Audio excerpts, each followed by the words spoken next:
Master minds commerce చదవాలనుకునే 10th inter విద్యార్థుల తొలి ఎంపిక. ఆంధ్రప్రదేశ్ రాజధాని అమరావతి గురించి ఓ సీనియర్ జర్నలిస్ట్ చేసినటువంటి వ్యాఖ్యలు దుమారం రేపుతున్నాయి. దీనిపైన తీవ్ర ఆవేదన వ్యక్తం చేస్తూ అమరావతి రైతులు పోలీస్ కంప్లైంట్ ఇచ్చారు. అలానే మహిళా కమిషన్, మీడియా అకాడమీ లాంటివి కూడా రియాక్ట్ అవ్వాల్సిన అవసరం ఉందనేటువంటి డిమాండ్ వినిపిస్తుంది. సోషల్ మీడియాలో అయితే ఆయన చేసిన వ్యాఖ్యలు, దానికి మళ్ళీ వివరణ ఇస్తూ చేసిన వ్యాఖ్యలు అన్నీ కూడా ఏది క్షమాపణ కోరుతున్నటువంటి రీతిలో లేదు అనేటువంటి వాదన ఎక్కువ వినిపిస్తుంది. అమరావతి, దాని పరిసర ప్రాంతాలన్నీ వేశ్య వాటికలు, వేశ్యల రాజధానిగా మారుతుంది అనేటువంటి ప్రచారం చేసేటువంటి క్రమంలో అమరావతి బ్రాండ్ ఇమేజ్ దెబ్బతింటుందా? దీనిపైన ప్రభుత్వం తీసుకునేటువంటి చర్యల విషయంలో ఇంకా ఉదాసీనత కనిపిస్తుందా? ఈ అంశాన్ని విశ్లేషించే ప్రయత్నం చేద్దాం. మనతో పాటు జనసేన పార్టీ నాయకురాలు కీర్తన గారు ఉన్నారు. కీర్తన గారు నమస్తే. నమస్తే సార్. కీర్తన గారు, ఏంటి ఈ వ్యాఖ్యలు? రోజుకొక రకమైనటువంటి వివాదం అమరావతి చుట్టూ. ఒకవైపు పనులు మొదలైనవి అనగానే కాంట్రాక్ట్ల కమిషన్లని చర్చలు జరిపించారు. ఇప్పుడేమో ఏకంగా అమరావతి అసలు దాని బ్రాండ్ ఇమేజ్నే అబాసుపాలు చేసే విధమైనటువంటి వ్యాఖ్యలు జరుగుతున్నాయి. ఏంటి, ఎందుకు యాక్షన్ తీసుకోవడంలో జాప్యం? చిన్న చిన్న కార్యకర్తల మీద ఏమో ఇన్స్టెంట్గా అరెస్టులు ఉంటాయి. ఇంత పెద్ద సీనియర్ జర్నలిస్టులు కాబట్టి పట్టుకోవడానికి భయపడుతుందా కూటమి ప్రభుత్వం? ముందుగా మీకు అలాగే సుమన్ టీవీ వీక్షకులకు నమస్కారం సార్. ఇక్కడ మేము పరివర్తన కోరుకుంటున్నాం. ఫస్ట్ థింగ్ అది సానపాన దండోపాయాలు అన్నట్టు ఫస్ట్ పరివర్తన వస్తుందేమో, ఎందుకంటే ఆ ఛానల్ CEO పరివర్తన కంటే కూడా మోతాదు పెరుగుతున్నట్టుగా ఉంది. భయపడకుండా బరి తెగించి ఇంకా మాట్లాడుతున్నట్టుగా కనిపిస్తుంది. అనలిస్టులు completely agree with your words అండి. నాకు కూడా అనిపిస్తుంది. బట్ మనం ఏంటంటే వాళ్ళలాగా అట్లాంటి అరెస్టులు కానీ అలాంటి కార్యాచరణ చేయకూడదు. వీ హ్యావ్ టు వెయిట్ అనేది మా అజెండాగా మేము ముందుకు సాగుతున్నాం. ఎందుకంటే వాళ్ళు చేసినవి ఏంటంటే అక్రమ అరెస్టులు, ఎక్కడెక్కడ గొంతు నొక్కే ప్రయత్నం చేయడం బట్టే ఇంత తిరుగుబాటు మాలో కానీ ప్రజల్లో కానీ వచ్చింది. మా పాటికి మమ్మల్ని సైలెంట్ గా వర్క్ చేసుకొని ఇచ్చుంటే ఇంత లెక్కన మేము కూడా ఫైట్ చేయాలని, ఇంత ఒక ఆటం బాంబుల్లాగా దిగి మా ఫ్యామిలీస్ కూడా పక్కన పెట్టి ఫైట్ చేయాలని అనుకోనున్నాం. బికాస్ వాళ్ళు మమ్మల్ని అణచివేసే విధానమే మమ్మల్ని ఇంత విస్ఫోటనంగా మారి ఈ మార్పు తాడడానికి ప్రయత్నం చేసింది. సో మేము అలాంటి వద్దు, చూద్దాం, కన్స్ట్రక్టివ్ గా నడుపుదాము అనుకుంటున్నాం. కానీ ఈరోజు తీవ్ర స్థాయిలో వీళ్ళ ఆందోళన, ఆవేదన చెప్పాలో నాకు అర్థం కాదు. కానీ గెలిచినందుకు విపరీత స్థాయిలో వీళ్ళ ధోరణి పోతా ఉంది. బికాస్ ఈ రోజు మీరు ఒక ప్రాంతం మీద ఉన్న ద్వేషాన్ని అక్కడున్న మహిళా మనులు అందరి మీద ఆపాదించి మాట్లాడుతున్నారంటే ఏ స్థాయికి దిగజారిపోతున్నారు? టు బి ఫ్రాంక్, మనం మాట్లాడాలంటే ఒక ప్రాంతం మీద నీకు హేట్రెడ్ ఉంది. ఆ ప్రాంతం అంటే అమరావతి.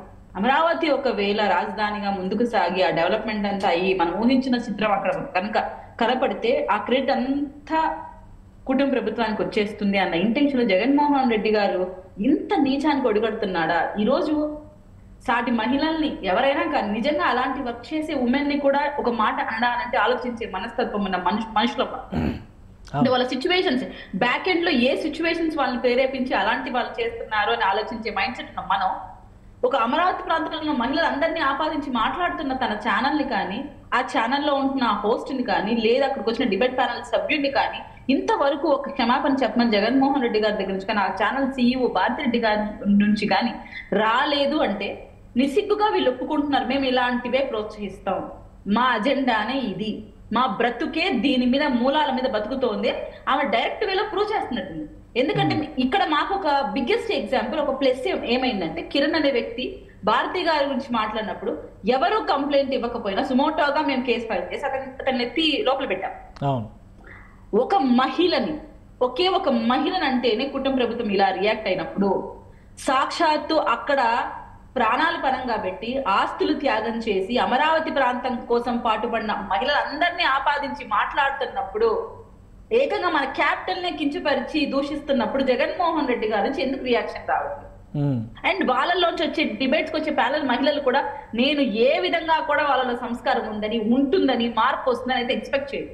ఊడిగానికి ఒక ఎగ్జాంపుల్ ఏమన్నా చూపించాలంటే వీళ్ళ క్యాడర్ లో ఉన్న మహిళలను చూపించచ్చు నిజంగా.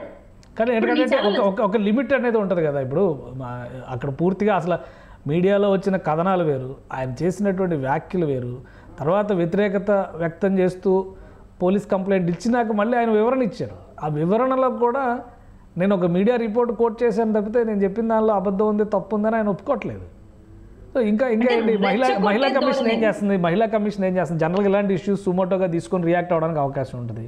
ఆంధ్రప్రదేశ్ మహిళా కమిషన్కి అమరావతి రైతు నాయకులనే కదా, మీరు మహిళా నాయకులనే కదా పెట్టారు చైర్పర్సన్గా. మరి రియాక్ట్ అయ్యి కనీసం ఒక స్టేట్మెంట్ ఇచ్చే స్థితిలో లేదా? ఏం జరుగుతుంది, మేము పరిశీలిస్తున్నాం అని చెప్పే పరిస్థితిలో కూడా లేరా? లేదు, we are agree with that's what we are saying. మేమేమంటున్నాం అంటే కొంచెం ఓపిక పడతాం, వాళ్ళ నుంచి ఏమైనా మార్పు వస్తుందేమో. ఆల్రెడీ కేసు ఫైల్ అయింది, స్పీకర్ గారు కూడా దాన్ని ఖండించినట్టున్నారు. ముఖ్యంగా ఈయన బయటకు వచ్చి నిన్న కూడా పరివర్తనతో ఏం మాట్లాడలేదు. టైమ్స్ ఆఫ్ ఇండియా స్టేట్మెంట్ నేను ప్రకటిస్తున్నాను.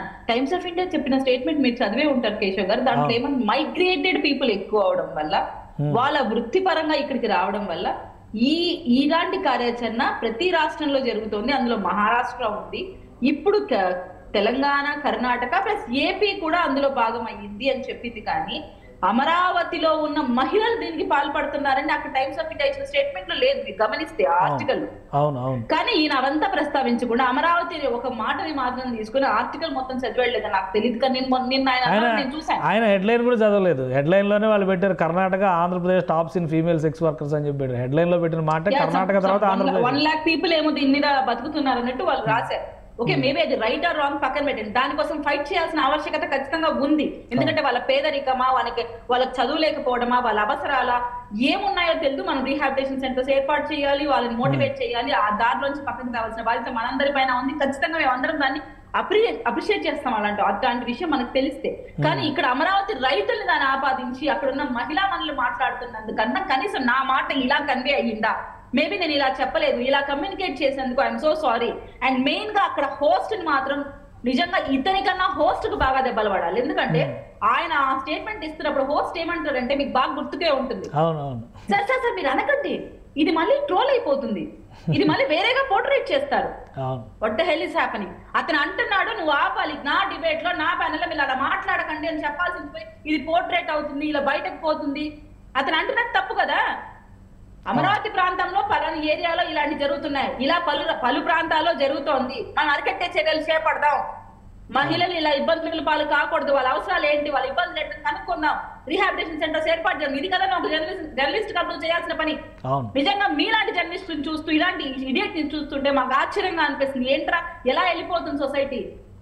నిజంగా వీళ్ళు కనుక పరివర్తనతో ముందుకు వచ్చి 24 hours అవుతుంది, జగన్మోహన్ రెడ్డి గాంచి మేమైతే ఏమీ ఎక్స్పెక్ట్ చేయట్లేదు, కనీసం కొంచెం పరివర్తన అది కూడా రాకపోతే ఆల్రెడీ వీళ్ళ ఏడుపులే, అమరావతి మహిళల ఏడుపులు, ఈ రాష్ట్ర మహిళల ఏడుపులే 11 సీట్లకు పరిమితమైంది. ఈసారి భూస్థాపితం అయిపోతుంది పార్టీ. కానీ ఒకటి ఏంటంటే ఇప్పుడు పార్టీ పరంగా ఇది జరుగుతున్నటువంటి వ్యవహారంగా చూడాలా కేవలం మీడియా, ఎందుకంటే ఆ మీడియా సంస్థ కూడా ఇది మాకు సంబంధం లేదు, ఆయన వ్యక్తిగతంగా చేసిన వ్యాఖ్యలకి మా సంస్థని, మా మేనేజ్మెంట్ని అనడానికి వీళ్ళు. ఆయన కొమ్మినేని శ్రీనివాసరావు గారు కూడా ఒక వీడియో ఆల్రెడీ ఇవాళ మార్నింగ్ డిబేట్లో కూడా మళ్ళీ ఆయన అదే మాట్లాడాడు. మా ఈ డిబేట్కి సంబంధించిన అంశాలపైన మా మేడం గారిని అనడం చాలా తప్పు, మేము దానికి మా మేడం గారికి క్షమాపణలు చెప్తాం. వాళ్ళ మేడం గారికి ఉన్నటువంటి విధేయత, ఆయన రాసినటువంటి, ఆయన మాట్లాడినటువంటి వ్యాఖ్యల గురించి కానీ, ఆ జరిగినటువంటి అంశం గురించి కానీ కనీసం బాధ కూడా వ్యక్తం చేస్తున్నట్టుగా కనిపించట్లేదు. ఏంటి దీనికి పరిష్కారం? ఒకటంటే పదే కూటమి నాయకత్వం చెప్పింది ఏంటంటే, మీరు మహిళలను కించపరిచిన, సోషల్ మీడియాను అడ్డం పెట్టుకొని అవాకులు చవాకులు పేలిన ఒళ్ళు దగ్గర పెట్టుకునేటువంటి పరిస్థితి ఉండాలి, వార్నింగ్ ఇస్తున్నాం అన్నారు. కొంతమందిని అరెస్టులు కూడా చేశారు. అయినా ఈ మోతాదు పెరుగుతుంది. దీని కంట్రోల్ ఏంటి? విచ్చలవిడితనం, ఎవరేమంటారులే అన్న ధైర్యం, మా వెనక మా నాయకుడు మేమే పని చేసినా మమ్మల్ని పోర్ట్రేట్ చేసి సపోర్ట్ చేస్తాడని నమ్మకం, ఇవే కారణాలు అన్నారు. నిజంగా వ్యక్తిత్వం ఉండి ఒక ఎథిక్స్ తో తల్లిదండ్రులు పెంచి ఉంటే ఇంత దిగజారు స్టేట్మెంట్స్ అయితే ఇవ్వడానికి ఒకసారి ఆలోచిస్తారు. ఇప్పుడు మీ మేడం మీకు ఎలాగో ఒక సంస్థలో నువ్వు పనిచేస్తున్నందుకు, నువ్వు అంత విధేయులుగా ఉన్నందుకు, ఒక రాష్ట్రంలో ఉంటున్నందుకు, ఒక జర్నలిజం అనే ముసుగు వేసుకొని, ఆ కోట వేసుకొని వచ్చినందుకన్నా దాని యొక్క గౌరవాన్ని నువ్వు కాపాడాలి. నిజంగా నువ్వు జర్నలిజం చదివచ్చావు నేనైతే అనుకోను, ఎందుకంటే చదివినవాడు ఇంత సంస్కారహీనంగా ఒక మహిళల గురించి, ఒక ప్రాంతాన్ని గురించి మాట్లాడతారని నేనైతే అనుకోను. ఓకే, ఆ కోట వేసుకొని, సూట్ వేసుకొని, మేకప్ వేసుకొని వచ్చి కూర్చున్నట్టున్నాడు. ముఖ్యంగా ఇటువంటి వ్యక్తుల గురించి మాట్లాడడం అనవసరం. మేము వాళ్ళలో పరివర్తన కోరుకుంటున్నాం. వాళ్ళు కాదంటారా, లీగల్ గా ఏం ప్రొసీడ్ అవ్వాలో అమరావతి ఇక్కడ జేఏసీ ఉమెన్ ఫైట్ చేస్తున్నారు, వాళ్ళు ఫైట్ చేస్తారు. అలా మహిళా కమిషన్ కూడా ఏర్పడి ఉంది కాబట్టి ఆవిడ కూడా వాళ్ళ మీద సుమోటోగా కేసు తీసుకొని ఇచ్చేస్తుందని నేను నమ్ముతున్నాను. ముఖ్యంగా కూటమి ప్రభుత్వం వేచి చూస్తోంది, ఏం చేస్తారు, వీళ్ళ నీచ స్థాయి ప్రవర్తన ఇంకా ఏ స్థాయికి దిగజారుతుంది, ప్రజలు వీళ్ళని గమనించాలి అని మేము చూస్తున్నాం. ప్రజలు ఆల్రెడీ నోటీస్ చేశారు, వీళ్ళ బ్రతికేంటో అందరికీ అర్థమవుతోంది. రాబో రోజుల్లో వీళ్ళు ఎలాంటి బ్రతుకుపోతారో మీరు చూడబోతారు. రైట్. థ్యాంక్ యూ కీర్తన గారు, మీ అభిప్రాయాన్ని అందించినందుకు. ఇది అమరావతి మహిళల పైన చేసినటువంటి వ్యాఖ్యల విషయంలో పశ్చాత్తాపం లేకపోగా రోజు రోజుకు మరింతగా దిగజారుడు వ్యాఖ్యలు చేస్తున్నారు. దీనిపైన ఖచ్చితంగా చర్యలు ఉంటాయి. ఆధార సహితంగా చట్టపరంగా ఎలాంటి శిక్షలు పడాలో అలాంటి శిక్షలు వేసే వరకు కూటమి ప్రభుత్వం వదిలిపెట్టదని కీర్తన గారు హెచ్చరిస్తున్నారు. ఇది స్పెషల్ డిస్కషన్. Keep watching.